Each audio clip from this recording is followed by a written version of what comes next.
삼성그룹 창업자 고 이병철 회장은 폐암으로 죽기 전인 1987년 10월에 절두산 성당에 고 박희봉 신부에게 24가지의 인간의 근원적인 질문에 편지를 보냈습니다. 이 회장의 갑작스런 죽음으로 말미암아 두 분의 만남은 취소되었고, 이 회장은 이 24가지의 인생의 근원적인 질문에 대한 답을 듣지 못하고 이 세상을 타계하고 말았습니다. 이 시간에는 그 이 회장의 24가지의 그 질문 중에 몇 가지를 소개하면 다음과 같습니다. 다섯 번째, 신이 인간을 사랑했다면 왜 고통과 불행과 죽음을 주었는가 하는 것이 이번에 다섯 번째 질문이었고요. 일곱 번째 질문은 예수는 우리의 죄를 대신 속죄하기 위해서 죽었다는데 왜 우리로 하여금 죄를 짓게 내버려 두었는가, 이것이 이분의 일곱 번째 질문이었습니다. 16번째 질문은 오늘 우리가 읽은 본문과 깊은 관련이 있는 건데요, 성경의 부자가 천국에 들어가는 것을 약대가 바늘구멍에 들어가는 것에 비유를 했는데 부자는 악인이란 말인가, 이렇게 질문을 했습니다. 시간 관계상 소개한 세 가지의 질문에 다 답을 해드렸으면 좋겠지만 그럴 수가 없고 16번째 질문, 마지막 질문에만 답을 하고자 합니다. 부자는 악인이라서 천국에 들어가지 못한다는 말인가? 이러한 이 회장의 질문은 오늘 본문, 우리가 읽은 본문에서 비롯된 질문인 것입니다. 오늘 본문에 보면 한 사람이 예수님께 나와서 무릎을 꿇고 영생에 이르는 길을 묻고 있습니다. 본문 마가복음 10장 17절, 예수께서 나가실새 한 사람이 달려와서 꿇어 앉아 묻자오되 선한 선생님이여 내가 무엇을 하여야 영생을 얻으리이까. 우리 마가복음 우리가 읽은 본문에서는 한 사람이라고 나와 있는데 다른 복음서에서는 유대 관원이라고 나와 있고 또 부자 청년이라고도 나와 있습니다. 그래서 이 시간에는 그냥 부자 편의상 부자 청년이라고 제가 통칭을 하겠습니다. 이렇게 질문을 하자 내가 선한 선생님이여 내가 무엇을 하여야 영생을 얻을 수 있으리까, 이런 질문을 던지자 예수님께서 내가 어찌하여 나를 선하다 일컫느냐, 하나님 한 분 외에는 선한 이가 없느니라, 이렇게 대답을 하십니다. 예수님은 선한 분은 한 분, 하나님 한 분만이 선한데 네가 나를 하나님으로 믿지도 않으면서 어찌하여 나를 선하다 일컫느냐, 이런 질문인 것입니다. 뿐만 아니라 청년이 내가 또 무엇을 하여야 영생을 얻을 수 있습니까? 라고 묻자 예수님께서는 계명을 내가 아는데 그 계명 지켜라, 이렇게 말씀을 하십니다. 예수님의 이 대답은 사람이 계명을 지켜서 구원을 받고 영생을 얻을 수 있다는 얘기가 아닙니다. 그것이 아니라 내가 무슨 일을 해야, 착한 일을 행해야, 선행을 해야, 내가 어떤 공로를 세워야, 나의 어떤 노력으로서 내가 구원을 이룰 수 있다는 이 청년의 믿음이, 청년의 생각이 잘못되었다는 것을 지적해주고자, 고쳐주고자 하여 깨우쳐주고자 주님께서는 얘가 계명을 안 하니 그 계명을 지켜라 하면서 계명을 쭉 나열하는데 계명이 10가지죠. 그런데 그 10가지 중에 하나님에 관한 계명 4가지는 다 빼고 인간과 인간과의 관계의 계명 6가지만을 예수님이 쭉 나열을 해주셨습니다. 하나님께서 우리 인간에게 율법을 주신 것은, 계명을 주신 것은 그 계명을 지켜서 계명을 온전히 지킴으로 말미암아 우리가 구원을 받으라고 주신 것이 아니라 우리가 그 계명을 지키려고 애써도 그 계명을 결코 지킬 수 없다는 것을 깨닫고 나의 힘과 노력으로는 구원을 얻을 수 없구나 라고 깨닫고 구원자 되시는 하나님께, 예수님께 나오라고 바로 깨닫게 하려고, 우리의 죄인 때문에 깨닫게 하려고, 우리 인간의 힘으로 스스로 율법을 지켜서 구원받을 수 없음을 깨닫게 하려고 주신 것이 바로 율법이라는 것입니다. 로마서 3장 20절 이것을 이렇게 말씀합니다. 그러므로 율법의 행위로 그의 앞에 의롭다 하심을 얻을 육체가 없나니 율법으로는 죄를 깨달음이니라. 아멘. 율법의 거룩한 삶으로 내가 율법을 지켜서 말씀을 온전히 지켜서 의롭다함을 얻을 육체는 있다 없다? 없다는 거예요. 그래서 죄에서 구원받을 사람 아무도 없고 오직 율법은 뭘 하게 하는 역할을 한다고요? 죄를 깨닫게 하는 역할을 한다는 거예요. 그래서 율법이라는 것은 저와 여러분을 하여금 우리가 나의 힘으로 구원 얻을 수 없다는 것을 깨닫게 하여 결국은 누구에게로 나오게 한다?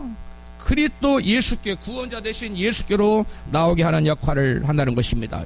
율법을 지키려다 내 힘으로는 안 되는구나 이것을 깨닫고 결국 하나님께 나와서 예수를 믿음으로 영생 얻게 하려고 주신 것이 바로 율법이라는 거예요. 갈라디아서 3장 24절 이것을 이같이 얘기합니다. 같이 읽습니다. 이같이 율법이 우리를 그리스도께로 인도하는 훈육 선생이 되어 우리로 하여금 믿음으로 말미암아 의롭다함을 얻게 하려 함이니라. 아멘. 사람들이 율법을 지키려다 결국은 내가 율법을 지킬 수 없다는 사실을 깨닫고 절망함으로 결국은 예수 믿게 하여 의롭다함을 얻고 영생 얻게 하려고 율법을 주셨다는 겁니다. 의롭게 되는 것은 우리 인간이 율법을 온전히 지켜서 의롭게 되는 것이 아니라 오직 예수 그리스도를 믿음으로만 의롭게 되는 줄로 믿습니다. 성경은 갈라디아서 2장 16절 이것을 이같이 말씀합니다. 같이 읽습니다. 사람이 의롭게 되는 것은 율법의 행위에서 난 것이 아니요 오직 예수 그리스도를 믿음으로 말미암는 줄 아는 고로 우리도 그리스도 예수를 믿나니 이는 우리가 율법의 행위에서 아니고 그리스도를 믿음으로 의롭다함을 얻으려 함이라. 율법의 행위로서는 의롭다함을 얻을 육체가 없느니라. 아멘. 그래서 무엇을 행해야 내가 무엇을 해야만 영생을 얻을 수 있느냐고 질문한 청년에게 예수님이 이같이 말씀하신 것입니다. 본문 19절이죠. 네가 계명을 안 하니 살인하지 말라, 간음하지 말라, 도둑질하지 말라, 거짓 증거하지 말라, 속여 취하지 말라, 네 부모를 공경하라 하였느니라. 예수께서 이런 계명을 네가 인간관계의 계명을 지키면 온전히 지키면 내가 영생 얻을 수 있다. 이렇게 예수님께서 말씀을 하셨어요. 그렇다면 예수님의 이러한 요구에 이 부자 청년의 올바른 대답은 무엇이어야만 하겠습니까? 부자 청년은 이렇게 대답했어야만 합니다. 예수님, 저는 이 10계명 중에 인간관계의 계명 6가지 계명을 지키려고 애쓰고 부단히도 노력을 했지만 결코 제 자신의 힘으로는 이 계명을 도저히 지킬 수가 없었습니다. 그러면 저는 어떻게 하면 좋겠습니까? 하고 가난한 심령으로, 겸비한 심령으로 절망하는 마음을 주님께 표현해야만 마땅했습니다. 그랬더라면 주님이 그래?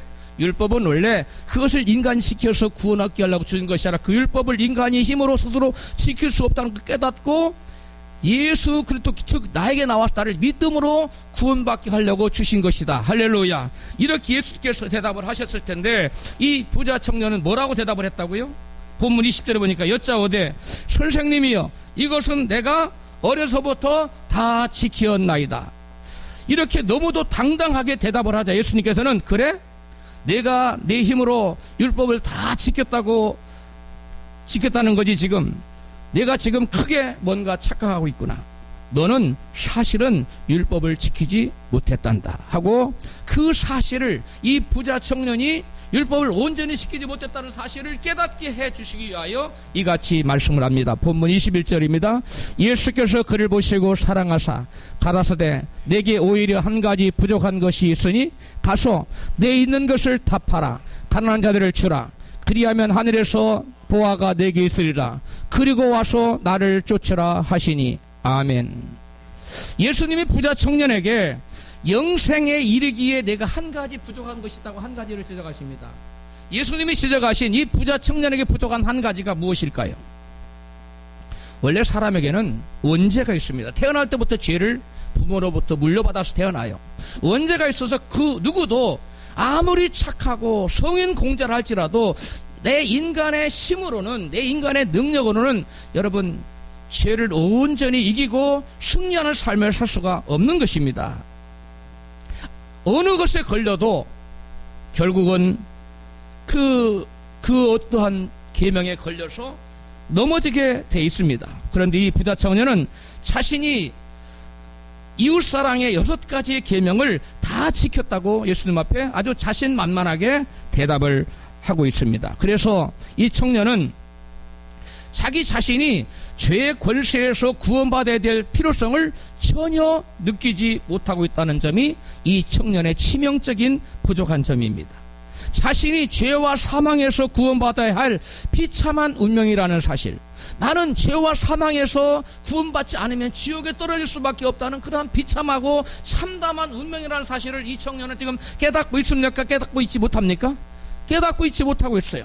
자기는 율법을 지켜서 의롭다함을 입을 수 있다고 생각을 한 것입니다. 그래서 주님 앞에 나온 것이 마치 확인차, 내가 지금 잘 갖고 있지 않는가? 라고 당당하게 주님 앞에 나왔다는 율법을 다 지켰다고 지금 말하고 있는 것입니다. 이 청년뿐만이 아닙니다. 이스라엘의 구약시대의 수많은 대다수의 사람들이 믿음이 아닌 율법을 지켜서 구원받고자 했기 때문에 하나님의 의를 얻지 못하고 구원받지 못했습니다.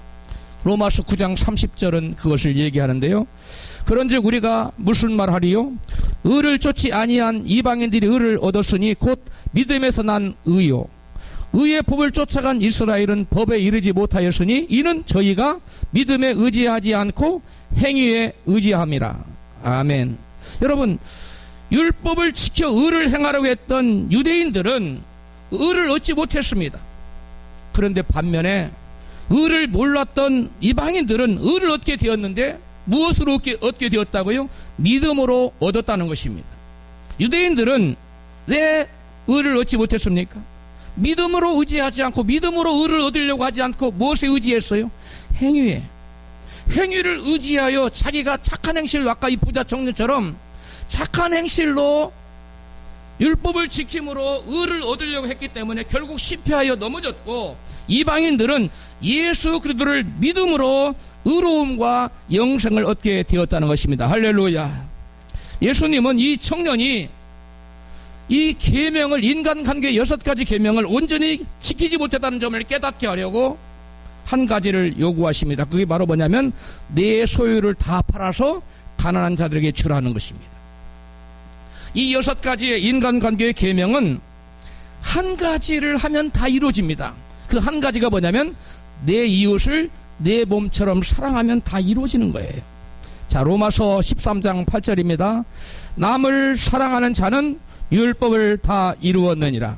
간음하지 말라, 살인하지 말라, 도적질하지 말라, 탐내지 말라 한 것과 그 외에 다른 계명이 있을지라도 내 이웃을 내 자신과 같이 사랑하라 하신 그 말씀 가운데 다 들었느니라.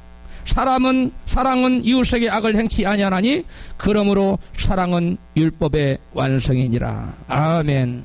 여러 가지 인간관계의 계명은 6가지가 있다고 여러 가지가 있다 할지라도 그것은 단 하나에 다 들었다는 거예요. 뭐에 들어갔다는 거예요? 내 이웃을 내 몸처럼 사랑하라 한 그 계명 속에 다 들어있다는 거예요. 그래서 사랑은 율법의 완성이라는 것입니다. 할렐루야. 그래서 예수님은 내가 인간관계의 계명을 다 지켜놓으라고 주장하는데 그 계명을 완전히 지켰다고 말하려면 내 이웃을 내 몸처럼 사랑할 때 비로소 내가 인간관계 계명을 다 지켰습니다. 이렇게 말할 수 있다는 것입니다. 그런데 이 부자 청년은 자기 이웃을 자기 몸처럼 사랑했습니까? 하지 않았습니까? 네가 내 이웃을 내 몸처럼 사랑하지 못했다는 것을 내가 보여줄게 하고 예수께서 요구하신 것이 바로 내가 가진 모든 재물을 다 팔아서 가난한 자들에게 주라. 그리고 와서 나를 쫓으라. 나를 쫓으라는 게 무엇입니까? 하나님 믿으라는 거예요. 예수를 믿으라는, 그리고 와서 믿으면 너는 구원을 얻고 영생을 얻을 수 있다고 말씀하신 것입니다. 그러고 나서 내가 나를 믿으면 영생을 얻고 있다 이렇게 말씀하자 부자 청년이 어떤 반응을 보였습니까? 본문 22절입니다. 같이 그 사람은 재물이 많은 거로 이 말씀을 인하여 슬픈 기색을 띠고 근심하며 가니라. 아멘. 이 청년이 평상시에 하나님의 계명을 지키려고 노력하고 애쓰다가 나는 이 계명을 도저히 지킬 수가 없구나. 내 이웃을 내 몸처럼 사랑할 수가 없구나. 사실을 깨닫고 스스로에 대해서 절망하고 있었다면 주님 앞에 나와서 나는 계명을 다 지켰습니다. 어려서부터 나는 다 지켰는데요. 이렇게 말할 수가 없었습니다. 그런데 이 부자 청년은 자신이 이 율법을 다 지켰노라고 자신만만하게 대답을 했기 때문에 예수님의 생명의 말씀을 결코 받아들이지 않고 예수님을 떠나고 말았던 것입니다. 사랑하는 성도 여러분, 저와 여러분이 어느 데 가서 밭에 가서 일을 하는데 어마어마한 가치를 천조쯤 된다. 천조가 상상이 안 되는 액수인데요. 천조는 1억 개가 있는 게 천조더라고요. 이 천조라는 가치를 지닌 보물을 남의 밭에 들여다가 깊은 땅속에서 발견했어요. 그러면 저와 여러분이 갖고 있는 재산이 한 10억 정도 된다고 그래요. 많이 잡아서 한 100억 된다고 합시다. 그렇다면 이 100억이나 10억을 다 팔아서 그 천조 되는 그 밭을 사겠습니까? 아니면 내 10억이나 100억이 아까워서 내 10억이나 100억짜리 재산을 처분해 않고 가만히 갖고 있겠습니까? 어떻게 하겠어요? 다 팔고 그걸 사겠어요? 그냥 10억짜리 갖고 있겠어요? 다 팔아야지요. 바로 여러분, 천조보다도 더 대단한 가치를 가지신 분이 예수님이십니다. 할렐루야. 바로 예수님은 지금 그것을 말씀하는 거예요. 이 천조보다도 더 가치 있는 예수를 만났고 내가 바로 이분이 아니면 구원받을 수 없다는 사실을 깨달은 사람은 그 어떠한 요구를 할지라도 너의 재산을 다 팔아서 주고 나를 쫓아, 그럼 내가 네게 영생 주게 하면 예수님 말씀을 쫓아가겠습니까? 안 쫓아가겠습니까?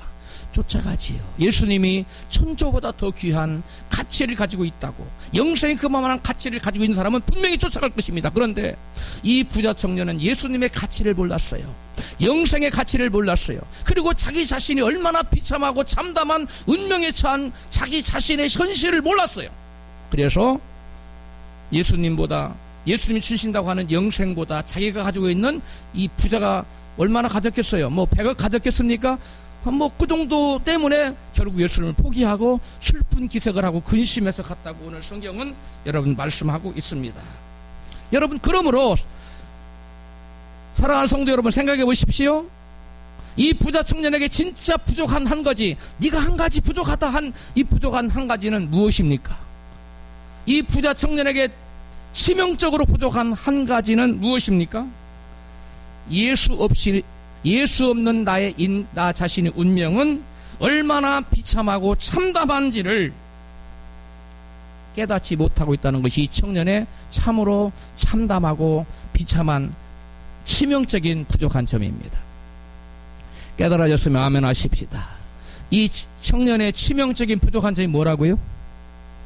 자기 자신이 예수 없이는 얼마나 참담하고 비참하고 지옥에 떨어질 수밖에 없는 비참한 운명인가를 이 청년은 알지 못하고 있는 것, 그리고 자기 스스로의 힘으로 구원을 얻을 수 있고 영생을 얻을 수 있다고 사람들이 생각하는 그 잘못된 생각이 치명적인 이 부족한 점인 것입니다. 그러자 예수님께서 이같이 말씀하셨습니다. 본문 23절입니다. 이르시되 재물이 있는 자는 하나님의 나라에 들어가기가 심히 어렵도다 하시니 제자들이 그 말씀에 놀라는지라. 예수께서 다시 가라사대 약대가 바늘기로 들어가는 것이 부자가 하늘나라에 들어가는 것보다 쉬우니라 하신대.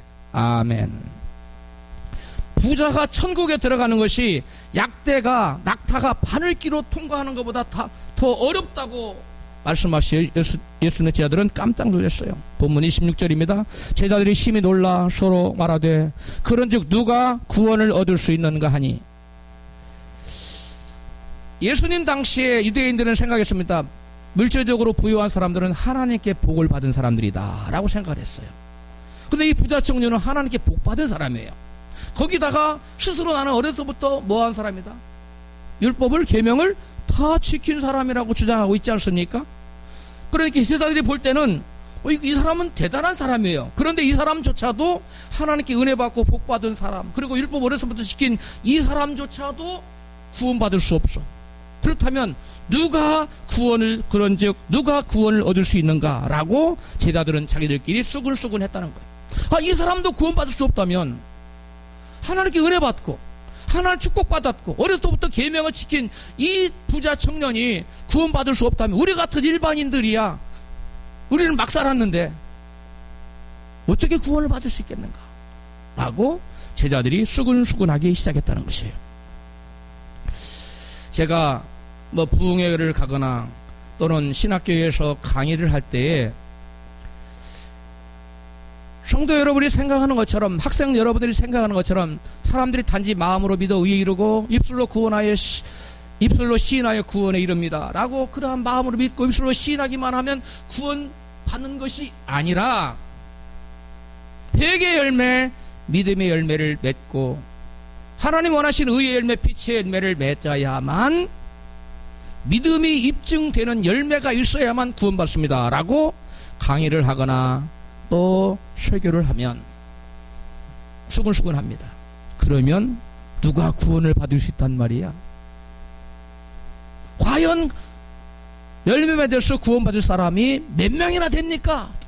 이렇게 수근수근 하는 반응을 보입니다. 예수님 때나 지금이나 동일한 반응을 보이고 있는 것입니다.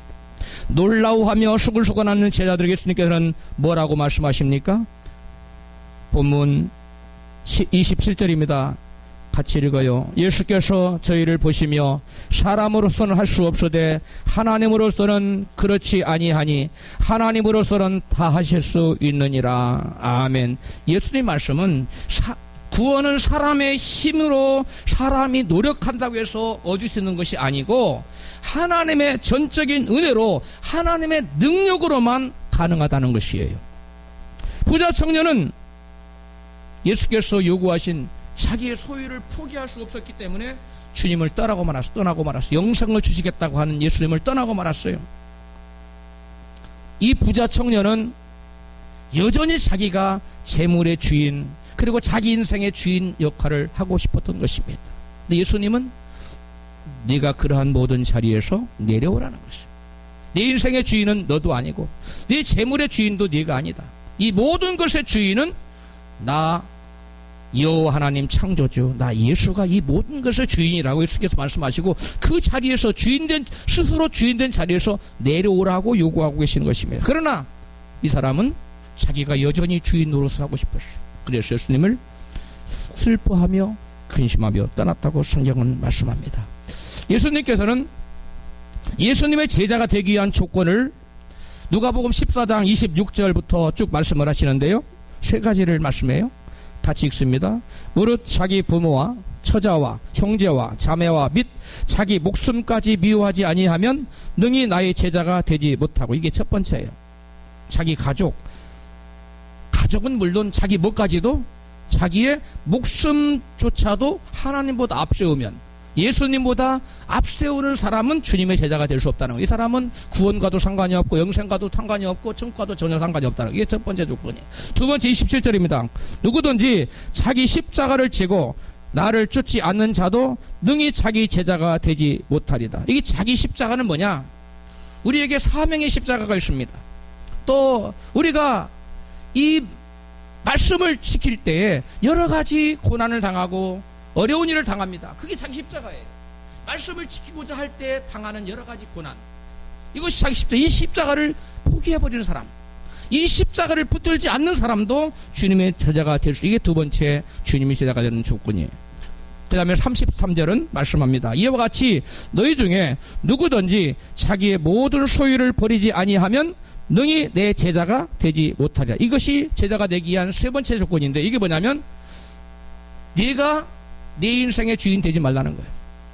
인생의 주인을 바꾼 자만 예수님의 제자가 될 수 있다는 거예요. 재물, 세상을 상징하는 겁니다. 세상이나 너 자신에 관한 주권을 내려놓으라는 거예요.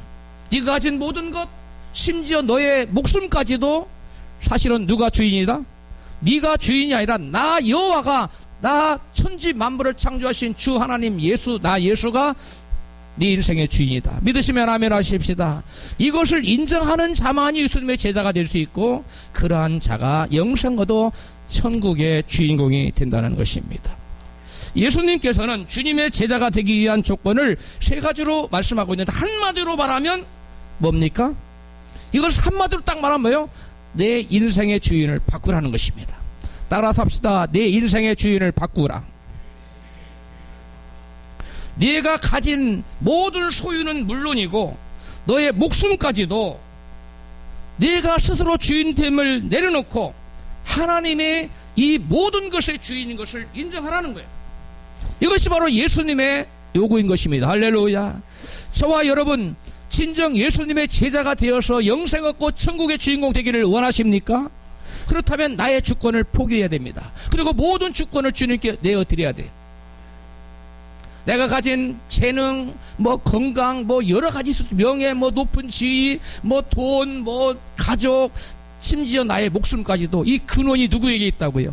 하나님에게로부터 왔습니다. 할렐루야. 그래서 이 모든 것의 주권을 네가 행사하려고 하지 말고 이 모든 것의 주인 되신 분이 누구라고? 하나님이라고, 나 예수라고 내가 인정할 때 너는 비로소 나의 제자가 될 수 있고 영생을 얻을 수 있고 천국의 주인공 될 수 있다고 주님은 말씀하고 계신 겁니다. 할렐루야. 죄란 무엇입니까? 죄가 어디서부터 왔습니까? 우리 인간에게. 죄는 에덴 동산에서 아담과 하와가 하나님과 그 지구의 복을 누리면서 아름다운 관계를 누리면서 하나님께로 내려부터 온갖 좋은 선물을 받아들이면서 행복하고 기쁘고 만족하고 즐겁게 살고 있었는데 그때 마귀가 와서 충동질하죠. 하나님이 동산에 있는 모든 실과를 먹지 말라 했느냐? 아닌데 다 먹어도 된다 그랬어. 동산 나무 중앙에 있는 나무의 실과는 만지지도 말고 먹지도 말라 그랬어. 아니야. 이거 먹으면 하나님이 죽을까 한다고 말씀하셨는데 사탄이 말합니다. 마귀가 뱀이 말합니다. 아니야. 만약 네가 그 실과를 따먹는 날에는 너의 눈이 밝아져서 네가 마치 하나님처럼 될 것을 우려하여 하나님이 그것을 금하신 거야 라고 하나님 의심하게 만들었어. 그리고 인간에게 충동질을 했습니다. 너도 주인 될 수 있어. 너도 하나님 자리에 앉을 수 있어. 네가 굳이 하나님의 종으로 살아갈 이유가 뭐란 말이야. 너도 하나님처럼 될 수 있어. 너도 내 인생의 주인 될 수 있어. 너도 독립을 선언해. 너도 내 인생의 주권을 주장하라고. 내 인생의 주인이 바로 너야. 하나님이 아니야 라고 속삭이는 말에, 마귀의 속삭이는 말에 아담과 하와는 그만 속아 넘어갔습니다. 그리고 하나님이 금하신 선악과를 따먹고 하나님으로 섬기는 자리에서 내려오고 하나님의 주권을 인정하는 자리에서 내려오고 스스로 자기가 주인 자리에 올라갔어요. 슬그머니 하나님 자리에 올라간 거. 이것이 죄입니다.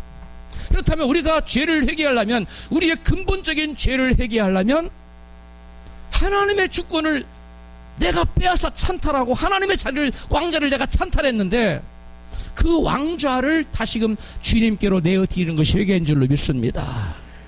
나의 주인됨을 포기하고 내 인생의 전적인 주인은 하나님이시라는 것을 인정하고 나의 모든 주권을 내려놓고 모든 주권이 내게 있는 것이 하나님께 있다는 사실을 인정하고 내어 맡기고 나의 주권을 내려놓고 나의 모든 주권을 하나님의 것으로 인정할 때 온전한 회개가 이루어진다는 사실을 믿으시기를 바랍니다. 예수님이 요구하신 요구는 다른 것이 아니라 바로 하나님을 주인 삼지 않고 살았던, 스스로 내 인생의 주인 되어서 살았던 그 주인됨 죄를 회개하라는 거예요. 만약 누군가가 스스로가 자기 인생의 주인됨 점을 회개하지 않고서 그 사람이 구원받을 가능성이 있을까요? 우리 인간에게는 율법을 지켜서 스스로 구원할 능력이 전혀 없기 때문에 그럴 가능성이 없어요. 우리의 구원은 우리 인간의 힘과 능력이 아닌 오직 하나님의 은혜로. 아까 우리 찬양했죠? 오직 은혜로. 맞아요? 틀린 것 같아. 맞아요? 오직 주님의 은혜로만 우리가 설 수 있습니다. 할렐루야. 우리가 하나님 앞에 설 수 있는 것은 나의 어떠한 재주나 능력이나 지혜나 어떤 공로로 하나님에게 설 수 있는 것이 아니라 오직 예수 그리스도의 십자가의 공로, 그 은혜로 하나님 앞에 저와 여러분이 설 수 있다는 사실을 믿으시면 아멘 하십시다. 우리는 하나님 앞에 온전히 설 수 있으려면 예수 그리스도의 은혜가 필요해요. 예수 그리스도를 믿는 믿음이 필요해요. 그런데 이러한 믿음은 우리가 진정으로 회개할 때 예수 그리스도의 은혜가 저와 여러분에게 임하는 줄로 믿습니다.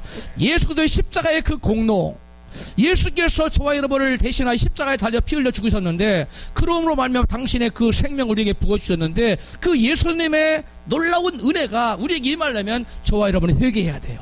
그 회개란 다른 것이 아니라 내가 내 인생의 주인됨을 주장했던 나의 주권을 내려놓고 내 인생의 모든 주인이 내가 아니라 누구라는 사실을, 예수님이라는 사실을, 하나님이라는 사실을 인정해 드릴 때 하나님의 주권을, 그 왕자의 하나님을 앉혀드리고 나는 겸손히 그 앞에 무릎을 꿇는 자리에 돌아오는 것이 진정한 회개라는 것입니다. 할렐루야. 주권을 바꾸고 이제 삶의 목적이 바뀌어야 됩니다. 예수를 믿기 전에, 회개하기 전에 인생은 누구를 위해 삽니까? 자기 자신을 위해 삽니다. 그러나 회개한 사람, 그리고 하나님 은혜를 입은 사람은 이제 자기 자신을 위해 사는 것이 삶의 목적이 바뀌어서 누구를 위해 삽니다? 하나님을 위해 삽니다. 예수님을 위해 삽니다. 우리를 위해서 죽었다가 다시 살아나신 자를 위하여 바로 우리가 살게 되는 것입니다. 할렐루야. 즉 삶의 목적이 바뀌고 주권이 바뀌고 인생의 주권이 바뀐 사람, 이 사람이 진정으로 회개한 사람입니다. 할렐루야. 사랑하는 성도 여러분, 가슴에 손을 놓고 대답해 보십시오. 여러분은 진정 회개하신 분이십니까? 깊이 생각하고 계십니까? 이때 다음이 나와야 됩니다. 이게 장성한 분량의 진정한 믿음의 소유자라는 거. 이건 성경은 끊임없이 이것을 얘기하고 있어요. 교회에서는 이것을 잘 다루지 않지요. 왜? 성도들이 너무 부담스러워하는 거예요. 근데 이것을 넘지 않으면 결단코 구원도 영생도 천국도 아무 상관없어요. 그냥 종교생활 열심히 한 겁니다. 저와 여러분, 우리 사랑하는 성도 여러분, 우리 라이프교회 성도 여러분은 한 심령도 종교인의 범주에 머물러 있지 말고 하나님이 기뻐하시는 참된 신앙인의 자리에 올라가기를 주의 이름으로 축원합니다.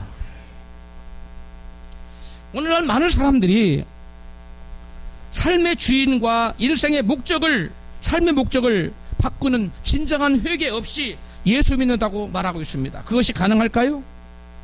마가복음 1장 14절에 예수께서 말씀하셨어요. 예수께서 하나님의 복음을 전파하여 가라사대 때가 찼고 하나님의 나라가 가까웠으니 회개하고 복음을 믿어라. 복음을 믿으려면 뭐 해야 된다는 거예요? 회개해야 된다. 아까 회개는 뭐라고 그랬어요? 인생의 주인이 바뀌어야 된다. 삶의 목적이 바뀌는 사람이 회개하는, 이 사람이 예수 믿는 거예요. 그러한 회개를 거치지 않고 무조건 현대 교회에서 그냥 믿음을 심어줘요. 이게 여러분 엉터리 믿음입니다. 이 믿음은 아무런 생명이 없어요. 그냥 종교인을 키우는 거예요. 저는 우리 라이프 비전 교회 우리 성도 여러분께서 단 한 분도 종교인의 자리에 남아있는 것을 저는 원치 않습니다. 우리는 그 자리를 다 뛰어넘어야 됩니다. 아무리 힘들고 어려워도 넘어야 됩니다. 왜냐하면 우리에게 그것이 영생이기 때문에 그렇습니다. 그것이 우리에게 진정한 구원이기 때문에 그렇습니다. 할렐루야. 다메섹 도상에서 예수를 만난 사도가 있죠. 누굽니까? 사도 바울입니다. 그때 바울은 주님으로부터 이런 말씀을 들었어요. 그의 증거를 들어봅시다. 사도행전 26장 15절입니다. 내가 대답하되 주여 니시니이까 주께서 가라사대 나는 내가 핍박하는 예수라. 내가 내게 나타난 것은 내가 너를 구원하여 저희에게 보내어 그들의 눈을 뜨게 하여 17절 어둠에서 빛으로 사단의 권세에서 하나님께 돌아가게 하고, 하나님께 돌아가게 하는 게 뭡니까? 회개케 하고, 그 다음에 죄사함과, 회개한 다음에 죄사함이 나타나요. 죄사함과 그 다음 18절 나를 믿어, 그 다음 믿음이 그 다음에 나와요. 믿어 거룩해 된 무리 가운데서 기업을 얻게 하려 하며, 기업이 뭡니까? 천국 기업, 천국화 된다는 거. 20절 그래서 내가 온 땅과 이방인에까지 회개하고 하나님께 돌아가서 회개에 합당한 일을 행하라 전파하였나이다. 바울의 복음, 바울이 전한 복음은 뭐냐면 회개하라는 거예요. 그리고 하나님께 돌아오라는 거예요. 그 다음에 뭘 맺으라? 회개에 합당한 열매를 맺으라는 거예요. 할렐루야. 바울이 회개하고 하나님 돌아와서 회개에 합당한 일을 행하라고 했는데 그렇게 전도를 했는데, 회개 합당한 일을 행하라고 한다는 것은, 회개 합당한 일을 행한다는 것은 믿음의 열매를 맺고 빛의 열매를 맺고 의의 열매를 맺고 이러한 아름다운 열매를 맺고 사는 삶을 가리키는 거예요. 그러므로 아무리 다 예수 믿어요 큰소리 빵빵 쳐도 그 삶 속에 회개에 합당한 일을 행하지 않아. 아름다운 믿음의 삶을 살지 않아요. 거룩한 삶을 살지 않아요. 그렇다면 이 사람은 교회를 아무리 오래 다니고 집사가 되고 장로가 되고 전사가 되고 목사가 됐다 할지라도 그냥 종교인인 겁니다. 이 사람은 하나님과 상관이 없는 사람이에요. 그러면 하나님 앞에 투덜대죠. 하나님 내가 기도하는데 응답 안 해주냐고. 하나님하고 상관없는데 하나님 무슨 응답을 줍니까? 때때로 주기도 해요. 하나님이 당신의 증거를 보여주기 위해서. 내가 이렇게 들어주니까 나 믿어라. 그리고 내 말에 순종하거라. 이게 또한 베드로 사도도 같은 얘기를 해요. 회개하고 시산 받으라고. 사도행전 2장 38절입니다. 시작. 베드로가 가로되 너희가 회개하여 각각 예수 그리스도 이름으로 세례를 받고 죄사함을 받으라. 죄사함은 누구에게 주어진다고요? 회개한 사람에게. 근데 회개 안 한 사람은 죄사함 안 주어져요. 예수의 피가 그 사람 상관없어요. 회개하십시다. 회개가 선행되지 않은 믿음은 온전한 믿음이 아니에요. 회개 없이는 결단코 뭘 받을 수 없어요? 죄사함 받을 수 없어요. 그러면 바울만 그렇게 얘기하고 베드로만 그렇게 얘기할까? 아니에요. 요한 사도도 그렇게 얘기해요. 요한 1서 1장 7절입니다. 저가 빛 가운데 계신 것 같이 우리도 빛 가운데 행하면, 즉 거룩한 삶을 살면, 빛의 열매를 맺고 살면 우리가 서로 사귐이 있고 그 아들 예수의 피가 우리를 모든 죄에서 깨끗하게 하실 것이요. 아멘. 회개한 사람은 빛 가운데 행하며 빛의 열매를 맺고 사는 사람이에요. 회개한 사람 어떤 사람이라고요? 빛 가운데 행해요. 그리고 빛의 열매를 맺어요. 거룩의 열매를 맺어요. 의의 열매를 맺습니다. 성령의 열매를 맺습니다. 그런 열매 맺는 믿음의 사람의 모든 죄를 예수의 피가 사해준다는 거예요. 그런 열매 맺는 믿음이 없는 사람은 예수의 피가 사해주지 않아요. 근데 많은 사람들이 오해해요. 교회 열심히 나오면, 헌금 열심히 하면, 전도 열심히 하면 하나님 나를 자녀 삼아줬겠지? 하나님 내 죄를 용서해줬겠지? 나 천국에 데려가시겠지? 천만에. 그건 착각이에요. 아까 부자 청년하고 똑같은 믿음이에요. 내가 내 나름대로 열심히 말씀시키려고 노력했는데 왜 하나님 나를 안 받아주세요? 하나님 안 통합니다. 저와 여러분은, 우리 사랑하는 우리 아피지교회 성도 여러분은 빛 가운데 행하십시다. 이 열매를 맺고 사십시다. 그러면 그런 사람들에게 예수께서 십자가에 지신 보혈의 피가 그 사람의 죄를 지워준다는 거예요. 그런 사람들에게 예수의 피가 그 사람들의 죄를 용서해준다는 거예요. 거룩한 삶을 살지 않고 오늘날 신문지상의 TV에 목사 장로가 맨날 죄에 열려 나타나는 사람들, 그 사람들 하나님과 아무 상관없는 사람들이에요. 종교인에 불과합니다. 열매가 없는데요. 빛의 열매도 없고 의의 열매도 없고 거룩의 열매도 없는데 무슨 하나님의 사람이고 무슨 예수님과 연관이 있습니까? 빛의 열매가 없는데. 그 세상 사람들은 이 진리를 모르니까 이 예수 믿는 예수쟁이들이 저렇게 엉터리라고, 저 사람 믿는 예수 내가 안 믿겠다 그러지 않습니까? 심지어는 기독교를 뭐라고 불러요? 에? 입에 담기 민망한데 무슨 독교라고 얘기하잖아요. 이게 왜 그래요? 예수를 믿는다 하면서 빛의 열매를 드러나지 않기 때문에, 빛 가운데 걸어가지 않기 때문에, 어둠 속에 살기 때문에 세상 사람은 또부터 칭찬을 받는 것이 아니라 지탄의 대상이 되고 있다는 거예요. 우리는 빛의 열매를 맺고 사십시다. 또 예수님께서는 진정 회개한 사람과 주님과의 관계를 이같이 말씀하세요. 요한복음 15장 3절입니다. 너희는 내가 일러준 말씀으로 이미 깨끗하여졌으니 내 안에 거하라. 나도 너희 안에 거하리라.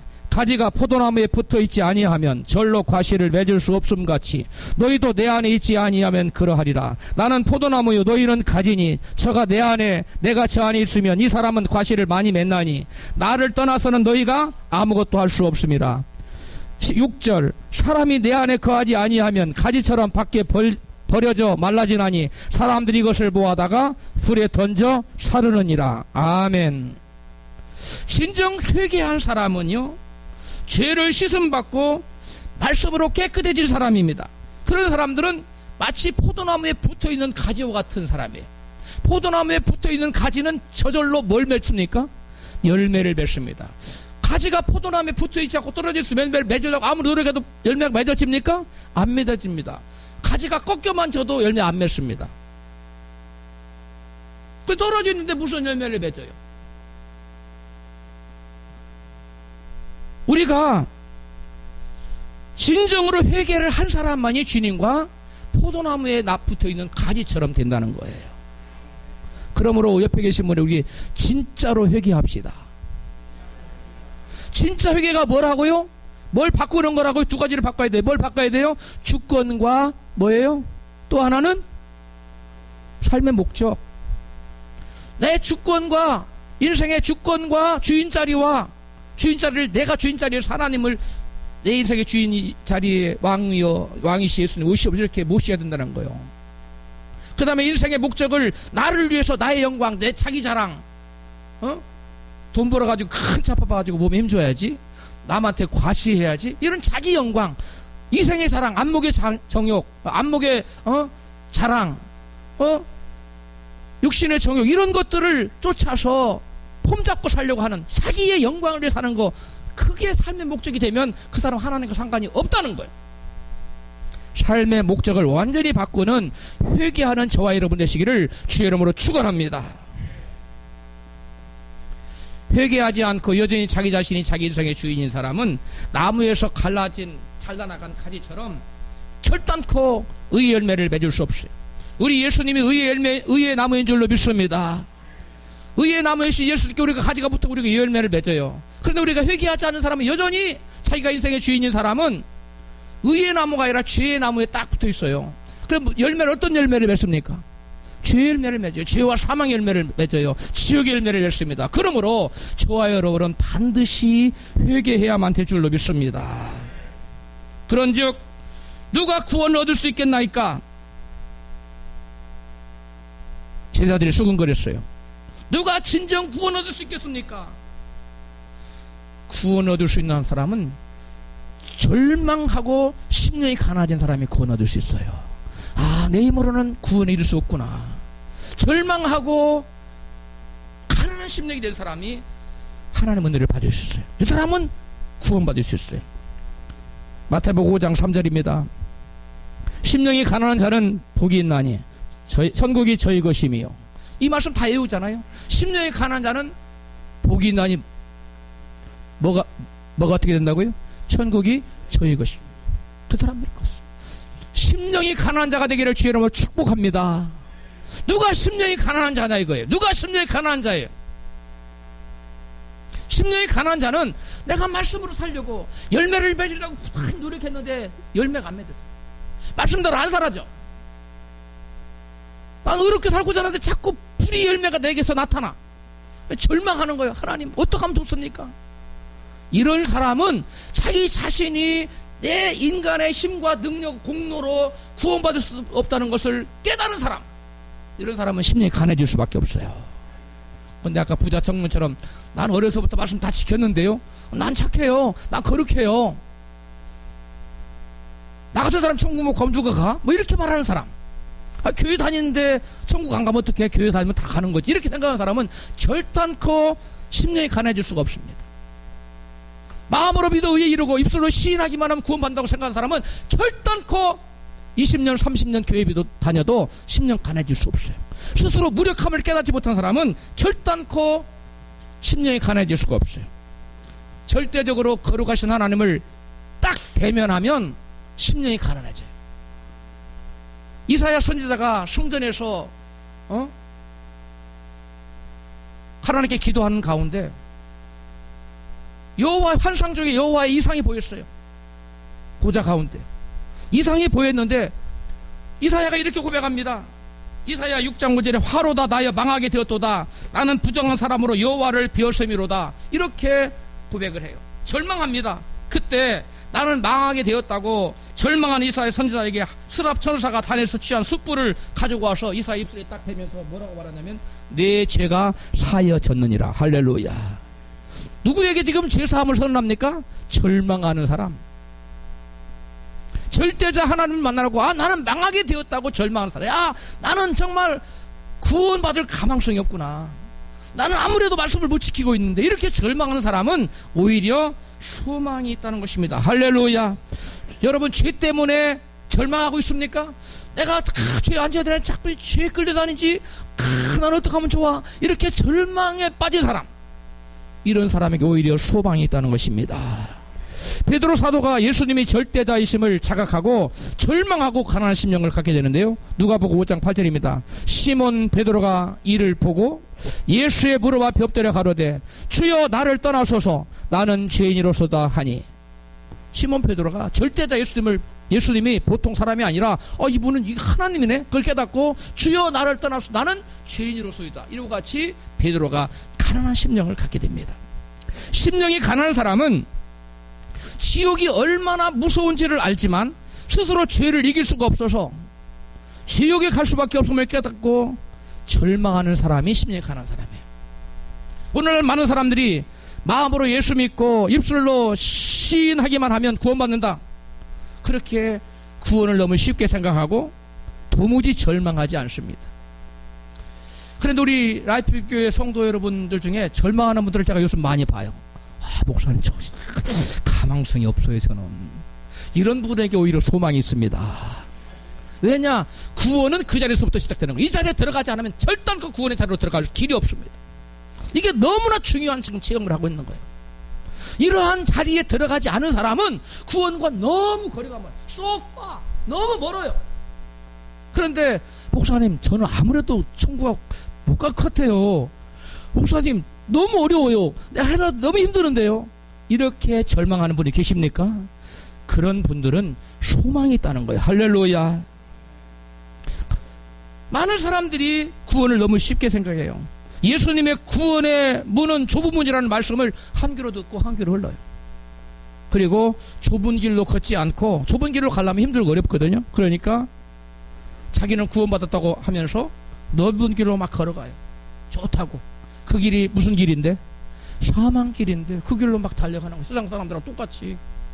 세상 사람들하고 어깨동무를 하면서 팔짱을 딱 끼고, 야 좋다, 세상 살만해, 뭐 그러면서 막 걸어가는 거예요. 그 사망길로, 넓은 길로. 말씀하고는 아랑곳도 하지 않고. 그 믿음의 사람이 아니에요. 이걸 회개할 사람이 아니에요. 할렐루야. 그렇게 살다가 구원은 마음으로 믿고 입술로 시인한다고 해서 받는 것이 아니라 좁은 길로 걸어가고 회개 열매를 맺어야 한다는 사실을 깨달으면 사람들은 그때 가서 절망합니다. 난 아무래도 구원받기 어려운 것 같아. 그렇다고 지옥은 절대 갈 수는 없고 나는 어떻게 하면 좋지? 이렇게 절망하는 분, 이런 분에게 도리어 오히려 뭐가 있다고요? 소망이 있다는 거예요. 바울은 스스로 힘으로 율법을 지키지 못하고 사망길로 달려가는 자신의 모습을 발견하고 크게 절망합니다. 로마서 7장 19절입니다. 내가 원하는 바 선은 행치 아니하고 도리어 원치 아니하는 바 악은 행하는도다. 24절 오라 나는 곤고한 사람이로다. 이 사망의 몸에서 누가 나를 건져내랴. 바울처럼 죄 때문에 절망하는 심령을 가진 분들은 하나님을 정말 간절히 찾지 않을 수가 없습니다. 마치 목마른 사슴이 시냇물을 찾듯이 하나님을 간절히 찾지 않을 수가 없어요.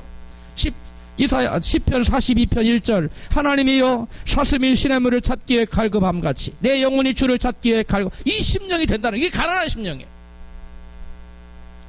이게 죄 때문에 절망한 사람들이 찾아오는 마음에, 이 가난한 마음이 그때 온다는 거예요. 에레미야서 29장 12절 너희는 내게 부르짖으며 와서 내게 기도하면 내가 너희를 들을 것이요 너희가 전심으로 나를 찾고 찾으면 나를 만나리라. 아멘. 누가 하나님을 간절히 찾고 찾습니까? 목마른 사슴처럼 누가 하나님을 간절히 찾고 찾습니까? 절망한 사람이에요. 내가 말씀대로 살려고 그러는데 바울처럼 오라 나는 곤고한 사람이라. 나는 원하는 바 선은 행치 아니하고 원치 않은 바 악을 행하는도다. 누가 이 사망의 몸에서 나를 건져내랴. 나는 곤고한 사람이라고 하는 이와 같이 절망을 느끼는 그런 사람은 하나님을 전적으로 찾을 수밖에 없게 되는 것입니다. 그러한 자리에 다 들어가기를 주의 이름으로 축원합니다.